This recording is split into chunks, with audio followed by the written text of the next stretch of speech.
Isso aqui é uma outra estrutura que é muito, assim, tecnologicamente é muito importante também, que é o seguinte, eles pegam um nanotubo e fazem o que eles chamam isso de P-pods, que é vagem, tá certo? Eles fazem uma vagem de nanotubo. Então você tem um nanotubo cheio de fulereno dentro, tá?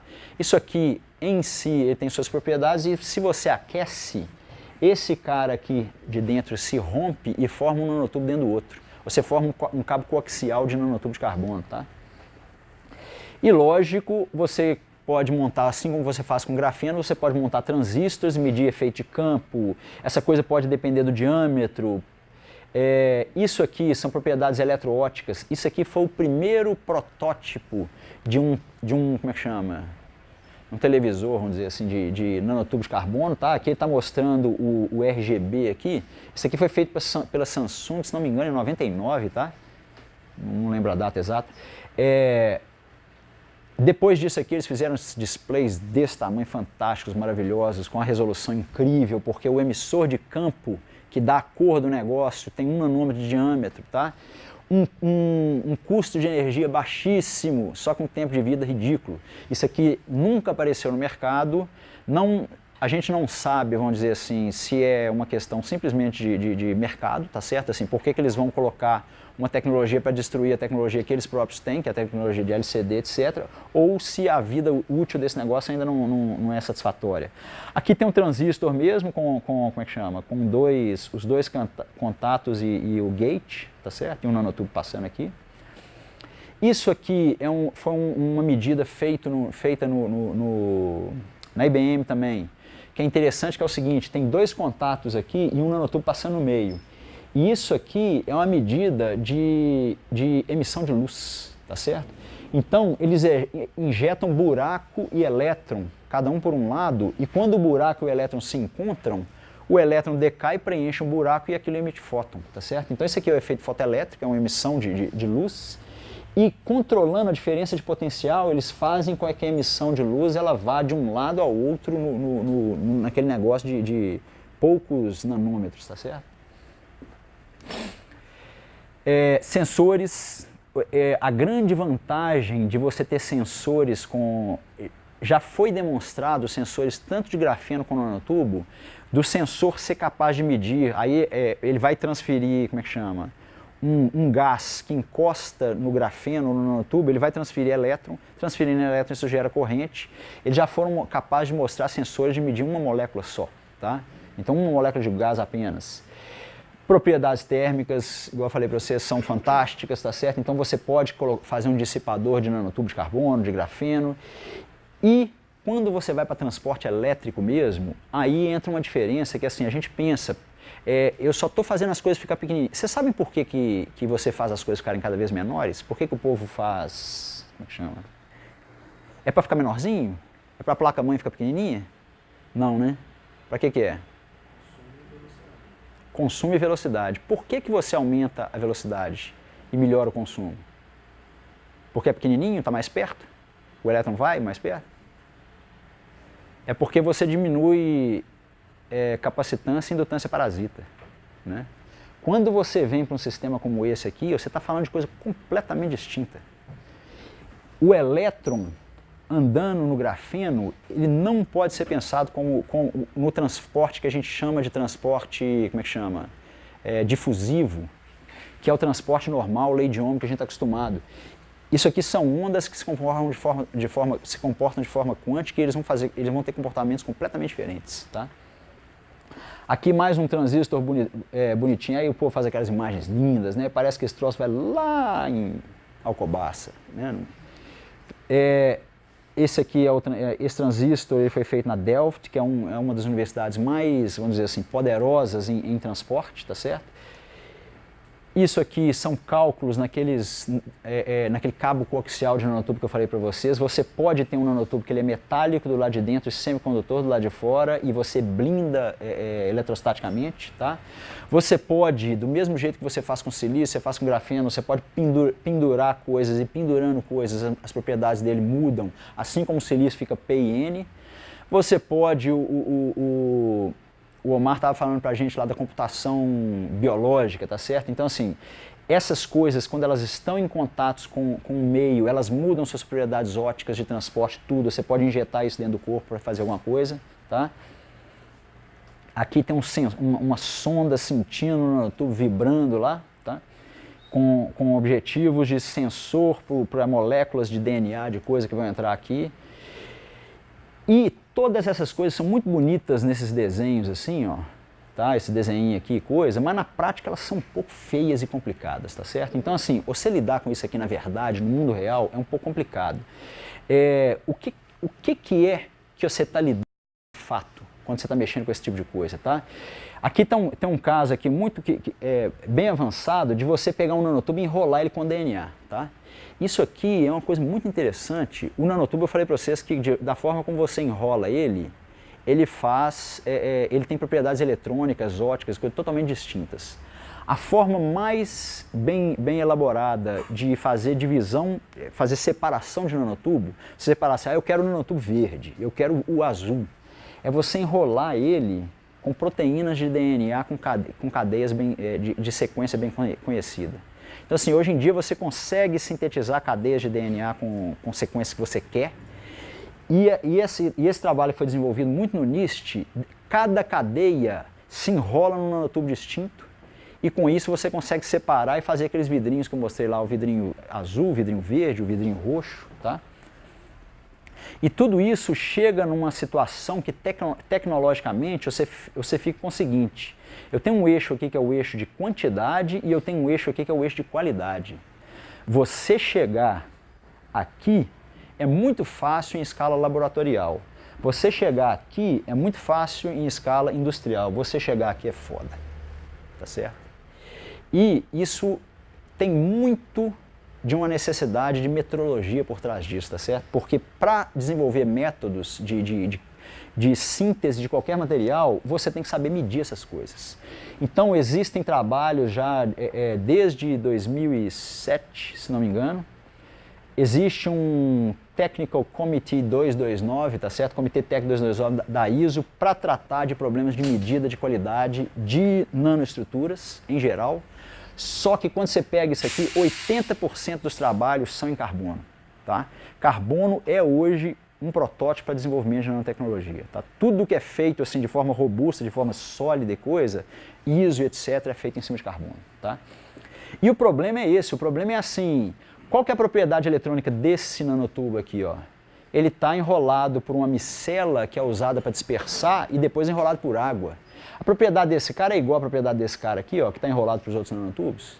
A propriedade desses caras aqui é igual a desse cara aqui, que eu fui lá e botei contato elétrico. Quando você botou contato elétrico, você pegou um negócio que é uma molécula e encostou bilhões de átomos de ouro naquele negócio para transportar corrente. Acabou o material. Tá certo? Você bota ele em cima da superfície, o que acontece? Ou você cresce ele daquele jeito lá, que parece do tamanho de um pau de fósforo. Você ter acesso às propriedades desse material é muito complicado. Você colocar uma sonda para mexer com ele, ou tacar um jorro de elétrons para fazer microscopia eletrônica no negócio, qualquer coisa que você faça, você está destruindo ou, no mínimo, interferindo nas propriedades materiais. Então, metrologia em nano é uma coisa muito complicada, tá? Tem uma coisa que é muito... Aí eu puxo a sardinha para o meu lado, tá certo? As coisas que a gente trabalha. Você trabalhar com ótica em nano é uma coisa muito poderosa. Porque a ótica, a luz, é a única sonda que não transfere carga, ela não tem cheiro, ela não solta as tiras, tá certo? Aquela coisa. A ótica, ela é a forma mais tranquila de você chegar e obter as propriedades, como, por exemplo, isso aqui é um gráfico de um espectro óptico que a gente chama de espectro Raman, tá certo? Raman é um indiano que descobriu que a luz, quando bate no material, ela sai com outra frequência, e essa diferença de frequência está relacionada a um modo normal de vibração do material. Então tá, o nanotubo ele vibra, tá? Essa vibração aqui tem uma frequência muito bem definida, e essa frequência depende do diâmetro, tá? Quando o diâmetro é muito grande, ele vibra lento. Quando o diâmetro é pequenininho, ele vibra rápido, tá certo? Você faz o espectro óptico desse negócio, você mede a frequência desse cara, oticamente, e isso aqui te fala o diâmetro do material que você está medindo. Aí pelo diâmetro, eu sei se minha separação foi bem feita, eu sei se o DNA que eu estou usando é o certo. Você precisa desse tipo de coisa, tá?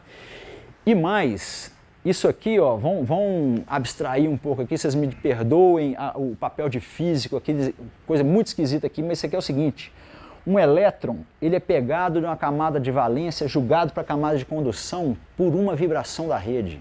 A rede vai transfere energia para o elétron, ela está vibrando, ela dá um piparoto no elétron lá e muda ele de energia. Essa conexão elétron-rede, isso aqui acontece em sistemas metálicos, não acontece em sistemas semicondutores. Se eu consigo medir isso aqui oticamente, eu sei falar se o nanotubo é semicondutor ou metálico. Tá? Aí você chega a coisas surpreendentes, que é o seguinte, ó. Isso aqui é um nanotubo, que a gente chama de serpentina, que está em cima de uma superfície.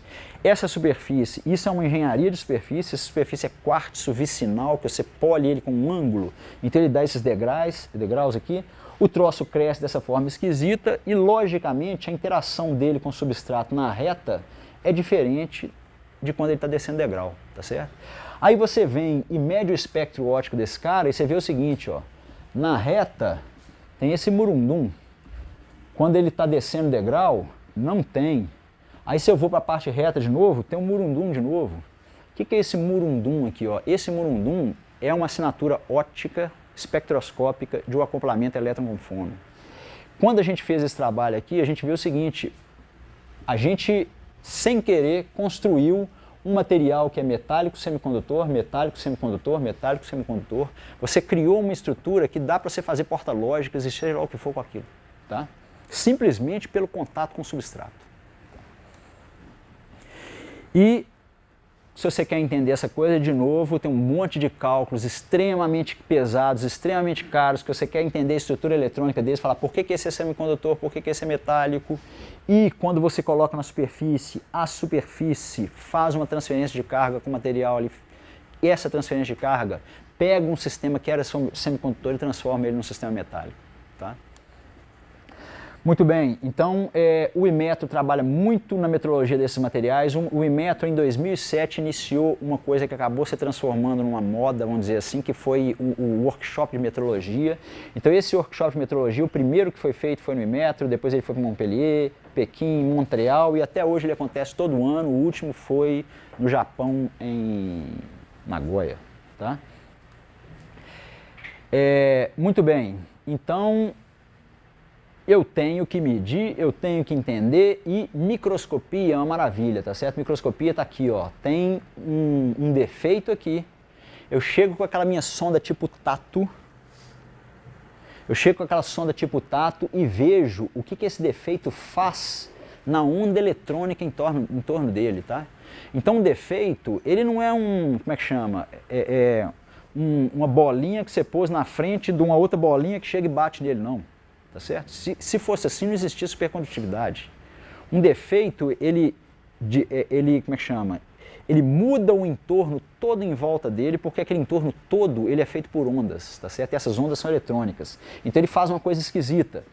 Isso aqui é microscopia eletrônica. Eu falei para vocês que ótica é ótimo, tá certo? Ótica, eu posso... Tem um defeito aqui, então esse nanotubo aqui ele era de um jeito, por causa do defeito ele mudou para ser de outro jeito, ficou de metal, passou para semicondutor.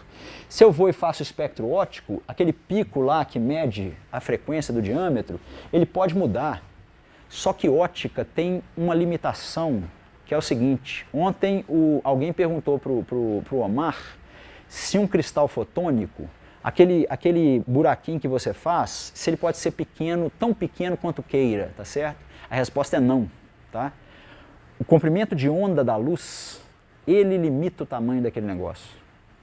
Por que você olha para um microscópio, você vê uma célula, mas você não vê átomo? Porque você não vê nada que seja menor do que o comprimento de onda da luz, tá certo? Você não vê nada que seja menor do que o comprimento de onda de seja lá o que for que você está usando para olhar. Quando você faz microscopia eletrônica, por que você vê átomo? Porque o comprimento de onda do elétron é muito menor do que um átomo, tá certo?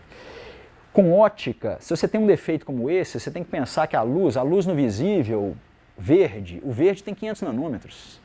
Então, você está chegando com a sonda, que é um monstro, para enxergar o que está acontecendo aqui, tá? Então a ótica tem uma limitação muito brava, vamos dizer assim, que você, acoplando ótica com microscopia de varredura de sonda, tipo tato, você resolve isso. O que você pode fazer?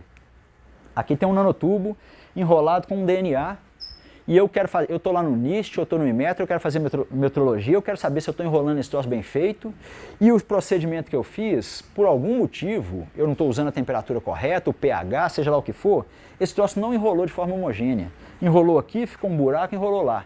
Isso aqui vai ferrar a minha larga escala. Quando eu tentar fazer uma separação de larga escala, isso aqui já era. Mas como é que eu sei que esse negócio está assim? O que eu faço?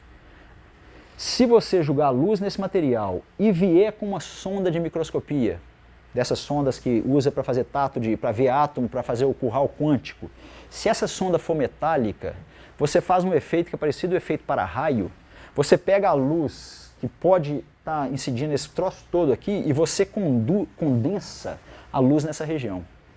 Quando você condensa a luz nessa região e essa sonda aqui, ela pode ser tão pequena quanto você conseguir fazer, você pega essa sonda agora e anda com ela aqui, ó, você vai captar a emissão espectroscópica óptica dessa região, dessa e dessa. E quando você olha o que esse gráfico aqui está te mostrando, é que quando você mede aqui, você tem uma frequência, quando você mede aqui, você tem outra, e quando você mede no meio, você tem as duas juntas. Então você está começando a realmente resolver de forma óptica, usando o quê? Usando uma nanoantena, um nano para-raio, tá certo? Está aqui exemplificado, ó.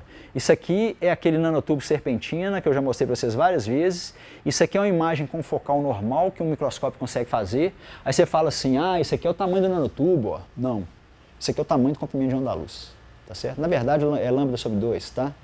Isso aqui é o comprimento de onda da luz, isso aqui é da ordem de 300 nanômetros.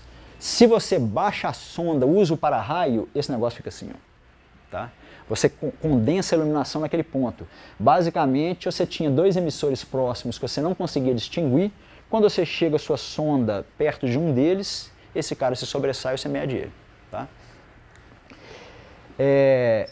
Isso é lógico, é uma parafernália e começa a virar instrumentação científica. Tá certo? Eu mostrei para vocês lá que no Inmetro tem um instrumento que é um microscópio eletrônico de 5 milhões de dólares. Alguém tem que fabricar essas coisas, tá certo? Então eu jogo o laser na minha amostra que está aqui, o substrato é transparente, aquele nanotubo está aqui em cima de alguma forma, eu venho por cima com a minha sonda metálica, essa sonda metálica ela está pregada num diapasão, esse diapasão é o diapasão que tem dentro de computador, que tem dentro de relógio, para medir tempo, ele tem uma frequência muito bem definida, quando esse negócio encosta na superfície aqui, a frequência dele muda. Então você medindo a frequência, você é capaz de controlar, aí usando piezoelétrico, e não é, como é que chama, não é motor, porque isso aqui é posicionamento com resolução atômica, você não consegue fazer isso como que chama? Com parafuso, tá certo? Então isso aqui são materiais piezoelétricos, você aplica diferentes potenciais, dilatam, e você mede a frequência através desse aqui, tá? Então aqui, ó, isso aqui é o aparato construído no laboratório para fazer esse tipo de coisa. Eu tenho aqui o diapasãozinho onde está minha nanoantena pregada. Aí você coloca isso em cima do microscópio, o microscópio vem com a luz de baixo, ilumina o negócio, você blinda isso eletrostaticamente, tá certo? Aí a gente constrói essas coisas, esse trabalho que a gente faz, a gente tem uma rede de universidades e o Inmetro incluído para fazer esse tipo de aparelho vingar, tá certo? Aí a gente começa a fazer instrumentação científica, tá? Constrói amplificadores, porque você tem que ter uma voltagem muito alta para dilatar o material. E essa voltagem muito alta ela tem que ser muito limpa. Então entra uma eletrônica um pouco específica nesse negócio para você ser capaz de fazer imagem de degraus atômicos. Isso aqui é grafite, isso aqui são degraus atômicos de grafeno, tá? Você tem que automatizar o posicionamento da sonda no laser. Você tem que desenvolver softwares de imagem, de análise de espectro. Então tem o espectro, esse pico aqui, eu sei que é o pico da vibração específica do grafeno, então consigo fazer uma imagem. Aqui, ó, isso aqui é uma imagem espectroscópica de um grafeno. E isso aqui foi software desenvolvido para controlar esse tipo de experimento e para fazer imagem do sinal óptico que está sendo gerado, tá? E por final, você tem que fazer a sonda. Tá? Então como é que você constrói essas sondas? Tem formas distintas, tá? É lógico que isso sempre cai no nível de algum desbaste químico, alguma litografia, né? Não tem, infelizmente, não tem um apontador que a gente faz lá. E essa sonda é boa ou não, depende das propriedades eletrônicas da sonda na escala nanométrica. Essas coisas todas a gente vai trabalhando, desenvolvendo. Essa aqui é a sonda que como é que chama? Que foi motivação para aquele trabalho computacional. Isso aqui é uma sonda de ouro encapada com nanocone de carbono. Isso porque o ouro é muito maleável. Se a gente pega o grafeno, que é condutor, e encapa, e o grafeno é duro para burro, isso aqui vai fazer uma sonda que é uma sonda muito efetiva, tá? E aí você chega nesse tipo de coisa que a gente está fazendo, que é você sair de uma imagem como essa e vir para uma imagem como essa. Ou de pegar um nanotubo de carbono e medir a emissão de um átomo substitucional naquela estrutura, a ponto de, olhando o espectro, eu poder identificar e falar assim, ó, isso aqui é uma dopagem do tipo P, tá certo? Você faz esse tipo de coisa desenvolvendo metrologia para chegar nesse nível, tá? E se a gente pode desenvolver metrologia se a gente tem uma sonda para medir, você tem uma sonda também para mexer. O pessoal da IBM fez o curral quântico, tá certo? Então assim, você pega um nanotubo, se você apertar ele antigamente ele era simétrico, agora ele não é simétrico mais. Você faz espectroscopia, você vê o efeito dessas quebras de simetria, dessas coisas todas. Porque antes ele vibrava de forma homogênea, agora ele vibra esquisito de um jeito, esquisito do outro, tá? Eu posso pegar um nanotubo aqui, ó, vim com a minha sonda aqui e puxar, puxei, tá vendo? Depois eu venho ela aqui e puxo ela aqui, ó, tá? Quando eu faço esse tipo de coisa, você fala assim, pô, mas para que você está fazendo isso? Esse cara adere com substrato. Quando ele adere com substrato, isso muda as propriedades eletrônicas dele completamente. Eu quero entender como que ele adere e por que ele adere. Quando eu puxo ele aqui, o tom de cinza desse negócio é a frequência do modo de vibração. Quando eu puxo ele aqui, ele estica aqui, ó. Faz sentido? Eu puxo aqui, ele estica lá, ó. Isso aqui acontece porque existe adesão e pelo gradiente de adesão, de puxamento, vamos dizer assim, você consegue medir a força de adesão com substrato, tá? Isso tudo faz parte de engenharia de substrato. E por fim, eu tô chegando, eu tenho mais 2 ou 3 slides só. Eu vou abordar um ponto aqui que ontem eu acho que ficou um pouco obscuro, vai continuar obscuro, mas mesmo assim eu vou falar, tá certo? Que é o seguinte. Já que você tem propriedades quânticas nesses elétrons, nesses átomos, você pode dar um salto que é um salto. Aí não é, vamos dizer assim, muitas das coisas que a gente vai fazendo, elas são muito incrementais, tá certo? A computação, a informação quântica é uma mudança de paradigma, o Omar falou antes, que basicamente é o seguinte. Você tem 2 estados para um bit. O bit ele pode estar conduzindo corrente ou não estar conduzindo corrente. Se está conduzindo corrente, você chama ele de 1, se ele não está, você chama ele de 0, e você constrói aquilo lá, a lógica toda, os níveis todos, no primeiro slide lá que o Omar foi construindo, até você transformar isso em computação, tá certo? O que é a computação quântica? A computação quântica é você virar e falar o seguinte, tipo assim, ó, o que vai transportar informação para mim agora não é ter elétron andando ou não ter elétron andando, tá certo? O elétron vai transportar informação. E qual que é a informação que ele transporta? A informação é, por exemplo, vamos dizer que isso aqui é um vetor, tá certo? Aqui ó, ele está apontando para cá. É, por exemplo, o spin dele, tá? Ou pode ser um fóton, e isso aqui é a polarização do campo elétrico, tá certo? Agora, o spin, o fóton, eles são ou para cima ou para baixo? Na verdade, eles podem ser qualquer coisa, tá certo? A princípio, você pode pensar o seguinte, você pode descrever como, aí você entra na formulação quântica, não precisa da gente entender nesse nível, tá certo? Mas basicamente é o seguinte, o cara pode estar para cima ou para baixo, ou ele pode ser qualquer coisa nesse espaço vetorial que eu represento como uma combinação de 2 possibilidades, de para cima e para baixo. Quando você faz isso, você transforma uma coisa de 2 estados numa coisa de praticamente infinitos estados. Porque você tem agora uma esfera de informação, tá? Uma coisa é você virar para mim e falar assim, como é que você implementa isso? Não estamos lá ainda, mas de forma computacional, isso aqui muda radicalmente a computação. Porque agora, o seu transportador de informação ele não tem 2 estados. O qubit, o bit quântico, ele tem um número infinito de estados com ele, tá? Então ele carrega nele muito mais informação do que um bit, tá? Tá claro isso? Agora tá certo, como é que eu implemento isso? Aí eu falo assim, ó, Difícil, tá certo? É difícil pelo seguinte. Primeiro, a noção fantasmagórica de que, como é que chama? De que, vocês já ouviram falar do gato Schrödinger, né? O gato pode estar vivo ou estar morto. Nossa senhora, credo, o gato está vivo ou está morto. Se não abrir a janela, se não abrir a portinha, ele não vive nem morre, ele está dos dois. Essas coisas, elas foram discutidas no século passado de forma filosófica, vamos dizer assim, mas elas estão cada vez mais morrendo, tá certo? Morrendo para se transformar no seguinte: a física quântica, ela é uma física que te dá noções probabilísticas, tá certo? Ela te dá probabilidade de evento.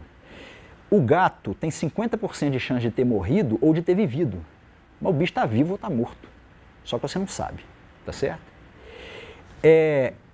A física quântica não descreve o que acontece com um evento. Porque você fala assim, um evento, entrou um fóton, tá, ele tem 50% de ter passado ou não ter passado. Aí ele chega lá, quebrou o cianureto, matou ou não matou o gato. Não. Se o troço aconteceu, aconteceu um ou outro. O que a física quântica te fala é o seguinte: manda esse diabo desse fóton em 10 milhões de caixas com gatos dentro, tá certo? Se você fizer isso, em 500 mil o gato vai ter morrido, em 500 mil ele vai estar vivo, tá? É igual termodinâmica. Termodinâmica não te fala, aquelas leis da termodinâmica não te falam o que acontece com um átomo. Isso aí você muda para a física estatística, tá certo?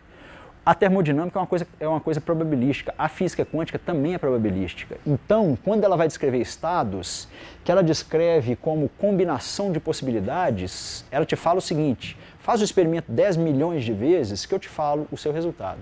Tá? E tudo que você faz na nossa vida, tudo, o resultado é probabilístico. Tá?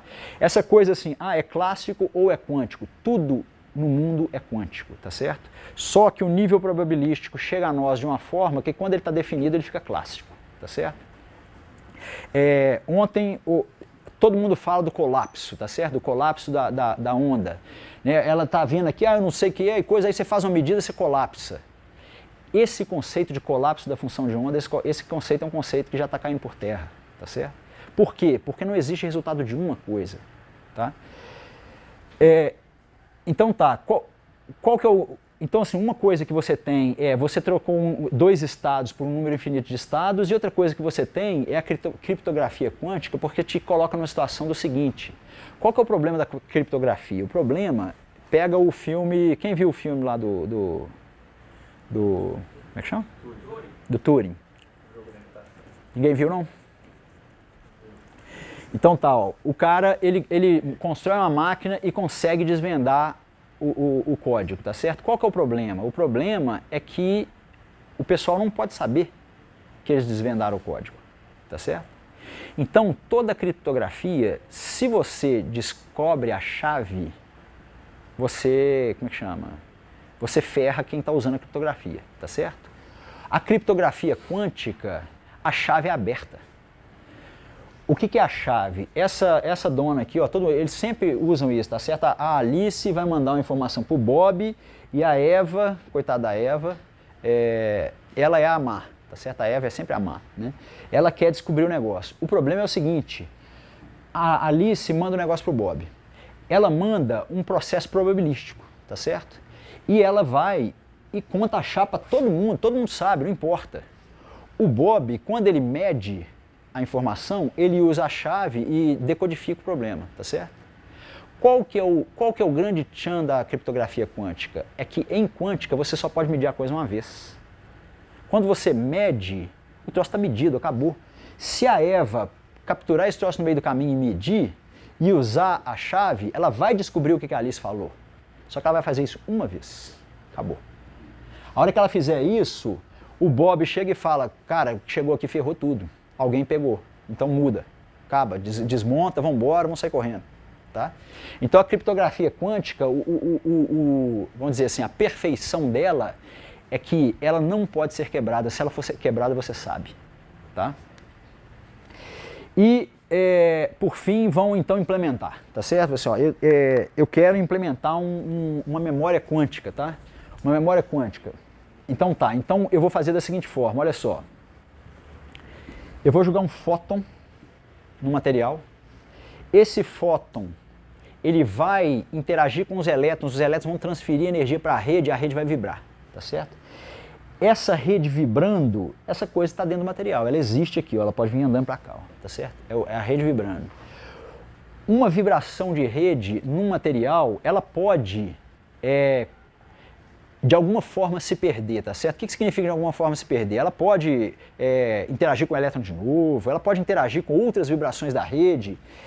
É conhecido, é sabido, essas coisas você mede que uma vibração de rede específica, que é um quantum muito bem definido, criado por esse fóton aqui, ó, ele existe dentro do material por 1 picosegundo do diamante, tá certo? Na verdade são 4 picosegundos no diamante. Se esse cara existe, eu posso vir com outro fóton depois e ler o que foi escrito aqui e ter essa informação. Então esse cara que escreveu alguma coisa, essa informação quântica ficou lá, esse cara veio e leu, tá? Aí você vira e fala assim, só que isso é uma memória de 1 picosegundo. Pô, uma memória de 1 picosegundo é foda, né? Só que o tipo de experimento que você faz para medir esse tipo de coisa, ele tem um laser que escreve aquela coisa, esse laser é pulsado. O que é um laser pulsado? Um laser pulsado, você faz uma cavidade que a onda anda dentro daquele negócio e ele no caminho que ele vai andando, ele faz assim, uma interferência destrutiva, destrutiva, destrutiva, chega uma hora que casa, dá uma interferência construtiva. Quando dá interferência construtiva, ele vai e gera um pulso, tá certo? Aí esse pulso, o negócio sai da interferência construtiva de novo, fica destrutivo, destrutivo, construtivo, puf. Um laser pulsado é isso, ele tem uma cavidade que a coisa vai ficando construtivo, destrutivo, construtivo, destrutivo. Os lasers que existem hoje, você já faz laser hoje de pulsos que tem tempo de atossegundo, tá certo? Um atossegundo, isso aqui é um picosegundo, um atossegundo é 1 milhão de vezes, né? 1 milhão de vezes mais rápido que um picosegundos. Então assim, você tem já um processo de memória quântica que é capaz de ter da ordem de 1 milhão de processamentos antes dessa memória morrer, tá? Bom, e para terminar, eu falei que esse era o último slide, mas eu esqueci desse aqui, ó. Esse aqui é o seguinte, eu vou fazer uma previsão, tá certo? E vou contar para vocês por que previsão, só para encerrar mesmo, só para aquele... Previsão é uma coisa inútil. Vocês conhecem o caso da previsão do tamanho de Paris? Que no século XVIII, sei lá, eles fizeram um cálculo, preveram o tamanho máximo que Paris tinha que ter. Se Paris crescesse mais do que aquilo, o tempo para você tirar a bosta dos cavalos, que eles usavam de transporte, ia ser menor do que o tempo que eles cagam. Aí aquele Paris ia encher de bosta. Ia ser cidade de luz. Ia ser cidade de merda. Então eles fizeram essa previsão logicamente estúpida, tá certo? E eu vou fazer uma previsão tão estúpida quanto a previsão do cara que ganhou o prêmio Nobel quando ele ganhou... Essa imagem aqui, ó, ela foi feita muito sabiamente, muito espertamente pelo Novoselov quando ele ganhou o prêmio Nobel. Ele falou, daqui a pouco você vai comprar um Intel e vai estar escrito, em vez de Pentium, vai estar escrito Graphenium, tá certo? Então assim, isso foi uma coisa que o Novoselov fez, que foi muito clever, né, muito bonitinho, só que antes disso, não com essa imagem, mas já tinha se falado do nanotubium, já tinha se falado do fullerenium, tá certo? Aí eu falei assim, então eu vou fazer uma previsão aqui, tá certo? Nós vamos fazer o grafitium, tá? O grafitium vai ser um computador feito por folhas de grafite. Isso aqui é o nível de estruturação computacional mais básico que você pode conseguir chegar, tá certo? Existem trabalhos científicos nessa direção, tá? Eu tô falando que é uma previsão aqui tão... é igual o cocô de cavalo lá, existem trabalhos nessa direção, mas você pode chegar a fazer computação desse nível, tá certo? E por fim, ou seja, eu falei que era o último slide, mas era o último slide científico, agora eu começo a falar bobagem, tá certo? Por fim é o seguinte, eu coloquei aqui o paradoxo do dono da bola, tá? A gente, vamos dizer o seguinte, a gente gosta de jogar bola, a gente gosta de fazer, igual o Omar falou, a gente gosta de fazer, como é que chama, gente, esse negócio que você, aplicativo, tá? A gente gosta de fazer aplicativo para ficar rico, não é? Fazer o Google, as coisas lá e tudo. Tá, só que o negócio é o seguinte, se o dono da, ou seja, a gente gosta de jogar bola, tá? Se o dono da bola pega e sai, todo mundo fica puto e sem jogar bola, concorda? E isso acontece, tá? Você já tentou comprar como é que chama? Um detetor de acender de galho? Você não consegue, tá certo? Ou você consegue, é um sufoco. Por quê? Porque ele é protegido, tá? Isso aqui, ó, saiu na Folha de São Paulo, se não me engano, foi em 2007. Cientista brasileiro faz contrabando para bular veto dos Estados Unidos. Quando o Brasil começou a despontar em produção científica de nanotubos de carbono, os Estados Unidos proibiu a venda de nanotubos de carbono para o Brasil. Tá? Aí a gente começou a fazer contrabando. A gente não, né? A cientista lá, fui eu não. Muito bem. Isso é para dizer o seguinte, quando a gente faz a física de baixo para cima, lá é porque a gente tem que fazer estádio, a gente tem que fazer bola, a gente tem que fazer tudo, tá certo?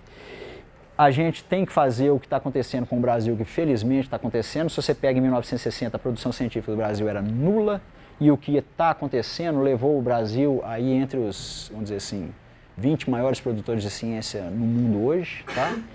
E eu mostrei para vocês que carbono é isso aí, é espaguete, é bolonhesa e babá, só que para fazer uma comida italiana mesmo é muito mais do que geometria, tá certo? E essa química, essa coisa toda, essa cozinha toda que está dentro da parte do coisa é que é o caminho difícil que pega aquele eixo lá e leva ele lá para baixo, tá? Ô, gente, é isso, acabou.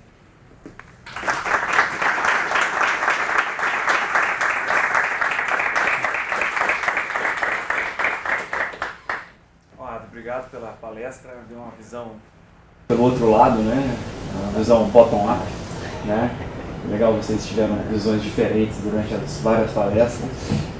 E gostei muito dessa parte final sua aí, eu concordo com a ideia da previsão, que é sempre uma coisa perigosa de fazer, e dessa questão da política, né? Então não adianta fazer o aplicativo, né? Vocês vão fazer aplicativo e ganhar dinheiro enquanto os de cima lá estiverem interessados que vocês façam isso. A partir do momento que vocês começarem a roubar o mercado deles, eles vão deixar de vender computadores para vocês, né? Que é pior ainda. Então a gente tem que fazer os nossos próprios e correr atrás disso. Bom, abrir as perguntas antes de alguns comentários. Luiz. Fascinante a apresentação, muito interessante, mas você falou assim, basicamente de várias propriedades, todas, eu acho, ou quase todas, tirando o efeito Hall, todas as propriedades do grafeno e do nanotubo que tem a ver com a carga do elétron, né? Quer dizer, são propriedades eletrônicas desses materiais. Esses materiais teriam alguma propriedade interessante do ponto de vista de propriedades magnéticas? Olha só, eu cometi para mim, que propriedade magnética vem de elétron, tá certo? Então eu simplifiquei falando que as propriedades magnéticas, aliás, pode vir do núcleo também, tá certo?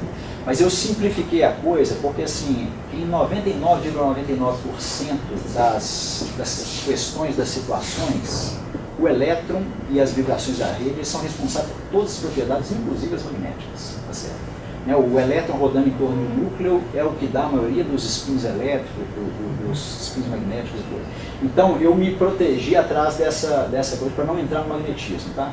Mas, além disso, o carbono em si, ele não tem propriedades magnéticas fortes, tá certo? Em geral, os materiais que têm propriedades magnéticas poderosas, vamos dizer assim, que são os terras raras, que felizmente a gente tem um bando deles e coisa, são materiais que têm níveis eletrônicos na camada B, tá? Que o carbono não tem, tá certo? Então, em geral, eles são pobres, tá? Mas, exatamente por serem pobres, quando você dopa eles com coisas bem pensadas, você pode transformar ele em matrizes magnéticas muito poderosas, tá? Só que aí requer um pouco de trabalho. Eles pristine, assim, purinho, em geral, eles não são bons materiais magnéticos, não. Mais alguma pergunta? Obrigado também pela apresentação, que foi muito interessante. Uma coisa para nós uma coisa interessante para nós é de usar esses carbonatos para fazer transistores. E um problema que nós enfrentamos nos níveis mais altos é modelar o comportamento desses transistores. Você sabe se a sua modelagem no nível mais abstrato, o comportamento de um transistor baseado em nanotubos, que é uma coisa fácil, ou você acha que esses modelos que têm um grande risco que eles são raros, que Depende do nível que você tiver. Tá? O grande problema de você fazer qualquer coisa realista com nano é que você faz 2 devices e eles não são idênticos. Tá certo? É por isso que você precisa de salas limpas, maravilhosas e máquinas brutas, tudo que você faz em semicondutores, assim, requer um pouco essa coisa, né? E a parte nano, quando você faz muito que a gente faz do bottom-up, né? Você faz um, você faz outro, você faz outro, você faz outro, os 4 são diferentes. Tá? São diferentes por quê? Porque tem um que deu azar e tem um defeito. Tem outro que deu azar e caiu um contaminante. Os 3 encostaram na superfície de forma distinta. Tá certo? Então, assim, e isso é o problema da nanotecnologia em geral. Tá? Nanotecnologia chegar no mercado biológico vai ser assim, um osso, porque você conseguir ter metrologia a nível exigido para coisas biológicas, de controle desse tipo de material, tá? Uma coisa é você fazer uma barra de bicicleta leve e resistente, tá? Aquilo lá é inerte, outra coisa é você chegar em nível de querer um transistor funcionando, ou querer injetar uma coisa dentro do dia da pessoa, tá? Então, respondendo a sua pergunta, você pode sim fazer coisas ok, tá? Num nível computacional baixo, barato, vamos dizer assim, mas você vai ter uma estatística de erro muito grande por causa da ineficiência, da incerteza do processo. Ou você pode baixar para um nível computacional tipo esse que eu mostrei aqui, aí o problema vira outro. Né? Aí o problema é atomístico, né? Então ainda existe um problema de escala, que é um problema tecnológico, que... Você acha que um dia, um dia que eles vão ser capazes de controlar uma faixa razoável? Ou você acha, porque tem outra alternativa, a alternativa é que nós abraçamos essa probabilística e fazemos arquiteturas probabilísticas. Nós tivemos que o sistema sempre tem uma certa variação. O que você acha? É mais provável que eles realmente vão conseguir em 10, 20 anos realmente controlar o processo? Ou... Frank, eu vou te falar honestamente, tá certo? Eu não gosto de falar, eu vou ser positivo, tá? Eu não gosto de falar ser tão positivo, mas eu praticamente não tenho dúvida nenhuma de que isso vai acontecer. Porque eu não duvido de mais nada. o que o ser humano deu conta de fazer, ele só não dá conta de melhorar, vamos dizer assim, política, né? As coisas humanas, de fato, a gente... Mas essas coisas aqui, cara, isso aqui é impressionante. Isso aí, quando eu nasci, não tinha isso aqui não. Então, assim, eu não tenho dúvida de que vai chegar, mas não é para... São 10, 20, 50 anos. Tá? Tem muita coisa para ser feita ainda. Mas quando você vê o avanço, quando você vê assim, eu comecei a mexer com nanotubos de carbono em 2000, com grafeno nessa mesma época, tá certo? Quando você vê a pesquisa que era, como que eles sintetizavam, como que eles mediam e o que acontece hoje, o avanço é impressionante. Impressionante. Um controle que não se tinha, hoje se tem, é uma coisa impressionante. Complementando o que o Frank estava falando, tem aquele trabalho, vai virar um trabalho clássico de nanocomputação, né, do grupo do Mitra lá em Stanford, que eles fizeram aquele primeiro processador com transistores com nanotubos de carbono, né? E uma maneira que ele... aí eu teve uma conferência encontrando com ele, né, a gente encontrou com ele, e eu falei para ele, olha, você tem o problema de que cada nanotubo vai rolar de um jeito na hora que você for sintetizar. Por mais que você tente controlando o diâmetro do catalisador, até o próprio catalisador vai ser um pouco diferente, na hora de crescer vai ter defeitos e tudo mais. E cada nanotubo com diâmetro diferente, você vai ter tensões diferentes, o threshold do transistor seria diferente. Né? E aí a solução que ele encontrou para ter um negócio mais robusto e tolerante à falha foi usar transistores com N nanotubos e não com um nanotubo, né? Que seria a ideia. Então ele colocou N nanotubos, então na média ele fica com transistores que funcionam mais ou menos iguais. Então essa talvez seja uma possível solução para modelar esses... Então, você perde a vantagem de tamanho. Você perde a vantagem de tamanho, mas você ganha a vantagem de robustez, né? Mas como o Ato falou, eu não duvido que no futuro você tenha um controle mais fino disso. Aliás, vou te dizer, em 2013 o pessoal do EMPA, na Suíça, publicou a síntese de nanotubo com diâmetro e crialidade controlada via rota química. Então já começa Eles a ter entram com uma molécula uma específica, que essa molécula se agrega de forma a formar um tipo específico de nanotubo. Então, assim, o avanço é impressionante. Agora, Toda hora. O desafio vai ser como transferir isso para o substrato, fazer os contatos, né? Porque não adianta você fazer bottom-up aquele negócio, tem que fazer top-down, senão ele não consegue fazer os wafers ali para funcionar. Né? E dentro daquelas possibilidades que eu coloquei ontem, aquelas caixinhas, né, da nanocomputação, eu acho que o carbono é o próximo. Né? Então essa questão do grafinium, do nanotubium, né, que parece o nome lá das organizações Tabajara, lá do seu Creyson, né, um tempo atrás, lá do Cacete do Planeta. Eu acho que é o próximo passo, né? O carbono eu acho que é o que vai dar o primeiro passo agora, porque é o que está mais, eu acho, mais palpável, tem um maior conhecimento e tem abundância. Né? Você ter a abundância de carbono é mais fácil de trabalhar. Né? Bom, mais alguma pergunta? Essa é uma pergunta mais prática. O que vocês podem fazer aqui no OpenGN com Carbon Nanotubes? Vocês fazem estruturas singulares ou vocês já podem fazer estruturas como, por exemplo, um transform? Aqui se faz praticamente tudo. Tá? Tanto em nanotubo quanto grafeno. É interessante, o prêmio Nobel do grafeno, ele deixou muita gente insatisfeita, vamos dizer assim. Porque todo mundo que trabalha com nanotubo trabalha com grafeno, todo mundo que trabalha com grafite era uma coisa muito antiga na comunidade. Então tem pessoas que falam assim, poxa, por que esses caras... Eu particularmente, eu concordo, eu acho que foi um avanço fantástico, etc e tal, mas isso é para te dizer o seguinte, os primeiros trabalhos nessa área de carbono que tinham aquele departamento de física, era na síntese de carbono amorfo. Foi desenvolvido válvula para coração feita de carbono amorfo e era por um professor aqui da física, tá? O professor Luiz Orlando. Depois disso, eles começaram a síntese de nanotubo e começaram a síntese de caracterização. Hoje tem gente que mexe com sensor, tem gente que mexe com transporte, tem gente que mexe com meteorologia, tem gente síntese de diversos tipos, propriedades óticas muito também, o departamento ele mexe muito com propriedades óticas. Então, assim, no departamento de física tem ao ponto de ser uma preocupação para nós, tá certo? Preocupação no seguinte sentido, o departamento ele não pode ser muito focado em uma coisa, né? Então, assim, a leitura do departamento hoje é o seguinte, chega de gente trabalhando nessa área, a gente quer pessoas de outras áreas. Chega de carbono um pouco. Chega de carbono um pouco, porque a ciência é móvel, né? Se você foca demais, aquilo pode ser a longo prazo para o departamento, pode não ser positivo. Mas você trabalha também no nível de descritivo, porque você está mas nível de descritivo de então, se alguém tem uma ideia de como melhorar um transistor, Sim.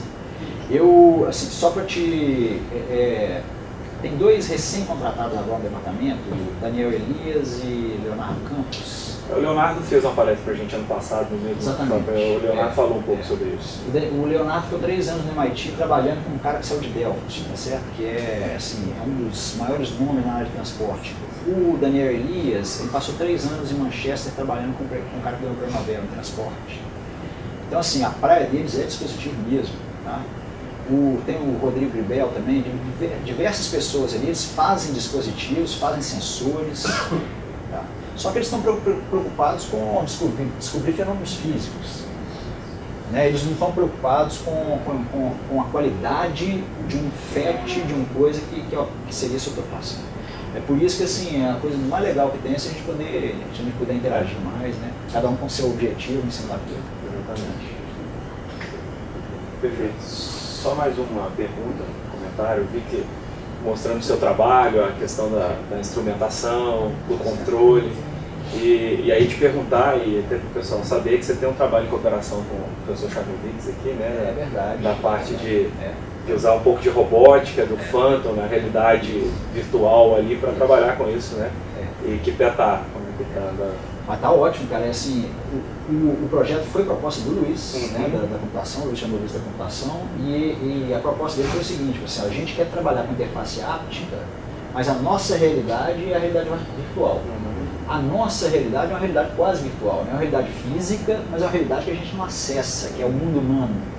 Então o que a gente está trabalhando junto com ele é de você ter controle via um braço mecânico do posicionamento de um nanomanipulador.